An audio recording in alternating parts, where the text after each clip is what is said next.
Bonjour à tous. Problème de vidéo ce matin, mais par contre, vous pouvez bien voir la présentation. Donc nous allons faire comme ça.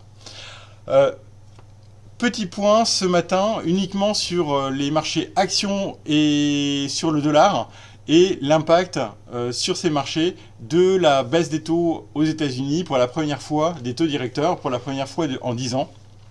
Je ne ferai pas en revanche de commentaires sur le marché obligataire qui reste toujours très bien orienté et sur ses plus hauts. Si on regarde l'évolution comparée entre les Fed Fund Target Rates et le S&P 500, on voit aisément qu'il y a une nette corrélation positive entre ces deux marchés. À savoir que lorsque les taux montent, c'est plutôt une bonne nouvelle pour le S&P 500, puisque ça montre que l'économie est robuste. En revanche, quand la Fed commence à baisser ses taux, c'est en moyenne, enfin la plupart du temps, on verra que ce n'est pas toujours le cas, mais la plupart du temps, c'est une indication plutôt négative pour le S&P 500, puisque ça montre les anticipations de ralentissement. Enfin, ça montre que la Fed anticipe un ralentissement économique. Si on regarde l'événement, la réaction du marché suite à la première baisse des taux en 2007, donc là vous voyez la première baisse des taux, on voit que la réaction initiale du marché a été négative, du marché action, puisque le S&P, suite à cette baisse des taux, a touché des plus hauts historiques. En revanche, cette hausse a été de courte durée, puisqu'assez rapidement, le marché action a commencé à presser un ralentissement économique qui s'est effectivement confirmé, comme vous le savez, en fin 2007, début 2008, avec la Fed qui a enclenché une détente agressive des taux d'intérêt. Donc on voit qu'effectivement, de ce point de vue-là, la Fed a été très bonne pour anticiper le début de la récession fin 2007. En revanche, quand on regarde la précédente période de détente des taux, qui a commencé en fin 2000, début 2001, ce qu'on peut voir, c'est que là, la Fed a été beaucoup moins performante, a commencé à baisser les taux trop tard, alors que le marché action commençait déjà à dévisser suite à la bulle TMT. Donc on voit une action beaucoup trop... la Fed a été beaucoup trop en retard par rapport au marché. Ce qui l'a incité à réduire de manière très agressive en 2001 le niveau des taux directeurs. Juste, on finira cette étude de corrélation entre les rendements des Fed Funds et le marché action par ce qui s'est passé en 1995. Donc je voulais vous montrer un peu le cas opposé. C'est-à-dire une Fed qui baisse ses taux et un marché action qui continue à monter. Donc on voit clairement qu'après une forte hausse des taux directeurs en 1994, la Fed a décidé de baisser ses taux directeurs en 1995, ce qui n'a pas déclenché, comme vous le voyez aisément, de correction du marché. Au contraire, le marché a fortement accéléré à la hausse, c'était le début de la bulle TMT. Et on a eu 5 ans de bull market avec la Fed qui a d'abord commencé par baisser ses taux, qui les a maintenus stables et qui les a même remontés après en 1999-2000 un peu trop tard. Donc on voit qu'effectivement une baisse des taux de la Fédérale Réserve ne correspond pas toujours à un marché baissier action. Néanmoins, c'est vrai pour moi il y a une faible probabilité de refaire d'avoir un nouveau bull market comme en 95-2000. Puisque le marché haussier actuel est déjà à plus de 10 ans, on n'a pas eu de grosses corrections depuis extrêmement longtemps. On a eu des corrections intermédiaires, mais pas de vraies corrections ou de vrais bear market depuis des années. Donc pour moi, la probabilité d'avoir un remake de 1995 est quand même assez faible. Si on revient sur des événements plus techniques, sur la réaction initiale du S&P 500 suite à la baisse des taux, pour l'instant, on a une réaction initiale baissière du S&P 500 sur la séance, sur la fin de séance de mercredi. Néanmoins, pour l'instant, on tient toujours au-dessus du seuil technique de support dont je vous ai parlé à de nombreuses reprises, qui est à 29,50.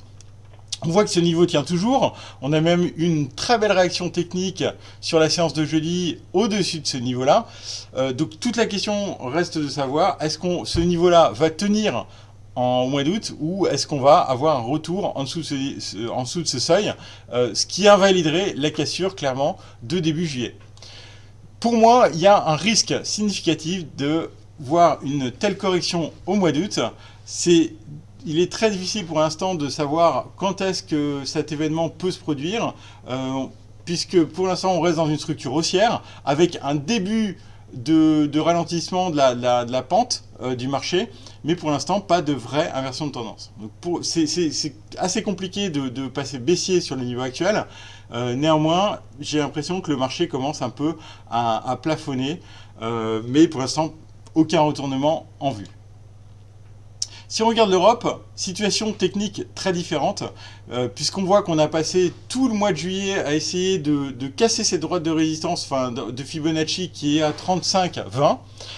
Pas de dépassement significatif, donc on se trouve dans une situation un petit peu topiche des marchés eurozone à court terme, avec risque d'une poursuite de cette correction sur le mois d'août. Ce qui voudrait dire qu'on pourrait très bien être dans une situation en vague d'Elliott en ABC, avec une vague A, une vague B que vous voyez ici, et éventuellement une reprise de la correction court terme en vague C, avant de reprendre une orientation meilleure sur la fin de l'année. Donc un mois d'août qui pourrait être pas évident, avec éventuellement des hedge funds qui commencent à attaquer les indices actions. Dernier point technique sur le dollar. Donc quand on regarde la situation technique du dollar, un dollar qui reprend clairement cette semaine sa tendance haussière, qui a cassé des résistances importantes puisqu'il a cassé ses précédents plus hauts enfin vous le voyez, hein, c'est la petite droite verte.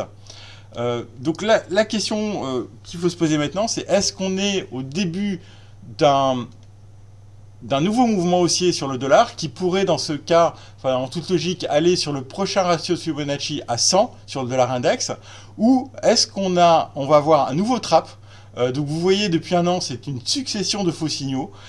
Vous avez eu un bull trap, deux bull trap, un bear trap sur la mi-2019, sur le mois de mai-juin. Et aujourd'hui, donc, on a à nouveau un dépassement des précédents tops. Donc, soit effectivement, on a un dépassement de courte durée avec réintégration du range, comme ce qu'on a vu fin 2018 ou début ou au Q1 2019, ou autrement, on pourrait avoir effectivement un début d'accélération haussière sur 100. Moi, la recommandation, c'est clairement à court terme de surveiller la droite de résistance qui est ici. Vous la voyez, c'est la droite rouge, qui relie l'ensemble des tops depuis un an sur le dollar index. À mon avis, ça va servir de résistance au moins à court terme. Et donc, il faudra surveiller dans les semaines qui viennent un éventuel dépassement de ce seuil. Donc, première réaction initiale, à mon avis, c'est plutôt un pullback à partir de cette droite de résistance.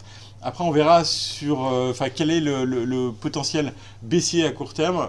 Est-ce qu'on a invalidation du départ haussier de cette semaine ou au contraire confirmation du retournement. Donc, je dirais que pour conclure, je pense qu'on va avoir une poursuite d'un range pas évident à traiter sur le dollar index, donc avec éventuellement un faux départ aussi cette semaine.